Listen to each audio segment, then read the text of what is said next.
Assalamualaikum warahmatullahi taala wabarakatuh. Kita sambung kepada pembelajaran seterusnya. Cikgu masih lagi ambil bab daripada tingkat tepak, iaitu bab 10 yang bertajuk penyelesaian segitiga. Baik, untuk di bawah tajuk bab 10 ni, yang pertamanya pelajar kena tahu petua sinus.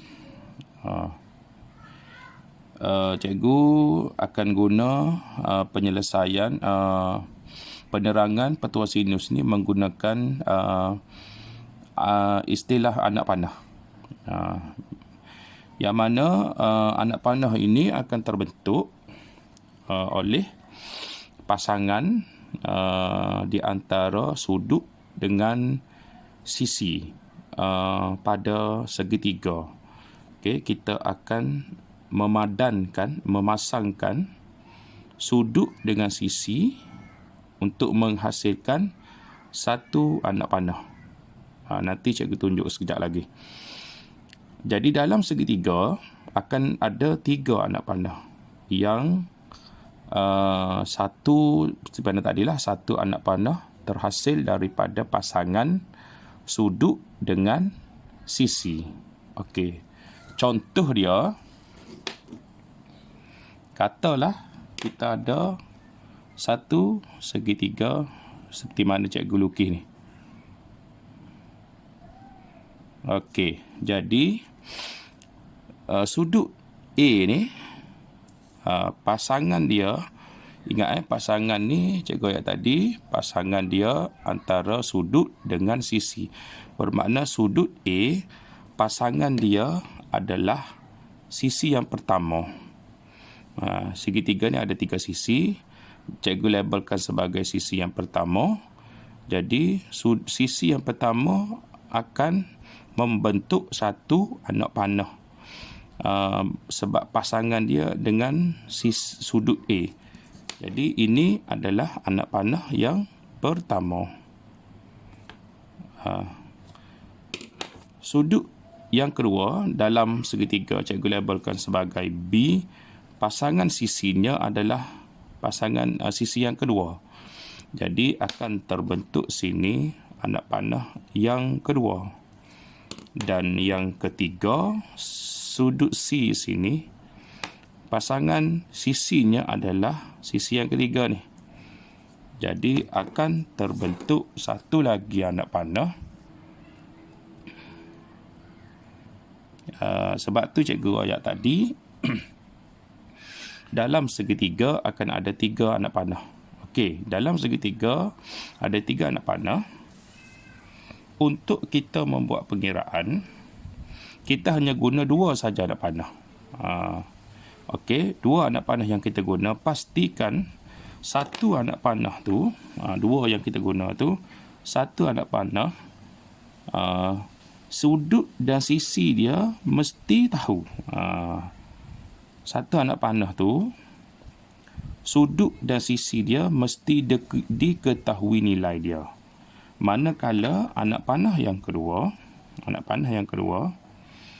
satu nilai kita tahu, sama ada sudut kita tahu ataupun sisi kita tahu, manakala satu lagi nilai kita tak tahu. Maksud contohnya, sudut kita tahu tapi sisi dia kita tak tahu nilai. Maknanya boleh gunalah anak panah tu. Ataupun sisi kita tahu, sudut kita tak tahu. Berbanding dengan anak panah yang pertama tadi, dua-dua nilai sudut dan sisi kita mesti tahu. Okey, jadi untuk guna 2 anak panah tu, syarat dia seperti mana tadilah.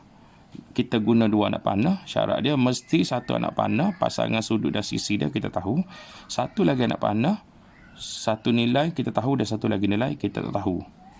Okey, kenapa dipanggil petua sinus? Sebab kita menggunakan operasi sin, singkatan kepada sinus. Okey, formula dia, ni formula dia.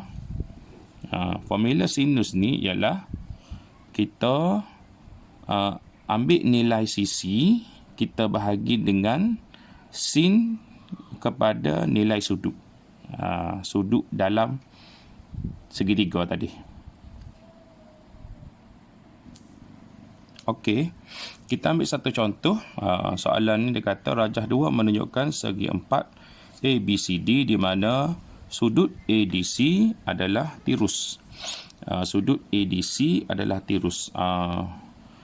Tirus ni bermaksud nilai dia lebih kecil daripada 90 darjah. Itu maksud tirus. Okey, jadi kita tengok sini. Sebenarnya kita ada dua segitiga. Segitiga ABC dan segitiga ADC. Kita ada dua segitiga. Sebab soalan kita ni, bab yang kita belajar ni, bab segitiga. Walaupun dia sebut sini segi 4, tetapi sebenarnya kita ada dua segitiga. Okey, kita tengok pada soalan dia. Soalan dia suruh kira hitung nilai sudut ADC. Di mana sudut ADC? Sudut ADC-nya adalah di sini. Ini sudut ADC. Ini sudut yang dia suruh kira. Cikgu labelkan sebagai pi. Jadi, kalau kita tengok sudut ADC ni tidak diketahui, tetapi sisi yang bertentangan dia kita tahu. Bermakna ini kita boleh buat satu pasangan anak panah, satu anak panah. Pasangan sudut yang tidak diketahui tetapi sisi dia kita tahu. Manakala anak panah yang kedua, pasangan dia adalah sudut 44 darjah dan juga sisi dia adalah 84. Ini anak panah yang kedua. Jadi kita guna dua anak panah ni untuk kita buat pengiraan sudut ADC. Jadi pengiraan dia seperti mana formula cikgu bagi tahu tadi. Formula dia nilai sisi bahagi dengan sin nilai sudut. Jadi ni pengiraan dia akan jadi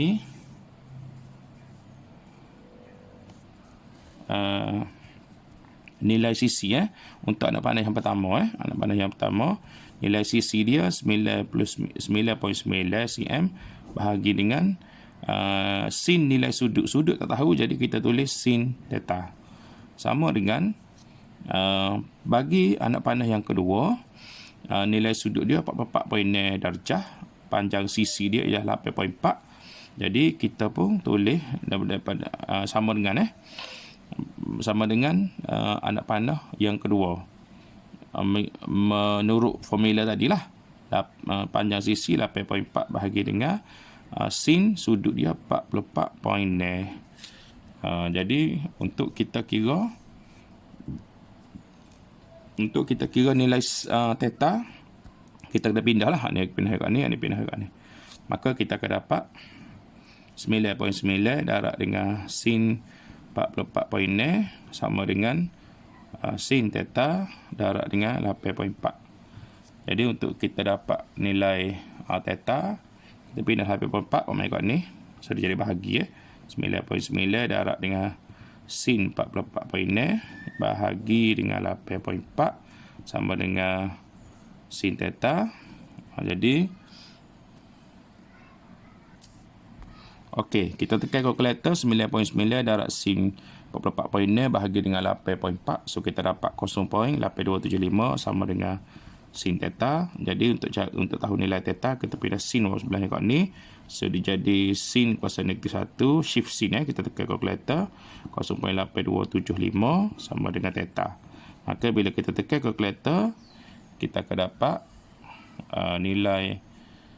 nilai tetanya ialah 55.85 darjah. Maka dapatlah nilai sudut dalam soalan tadi. Sini akan jadi 55.85 darjah. So menjawab soalan pertama iaitu 55.85 darjah.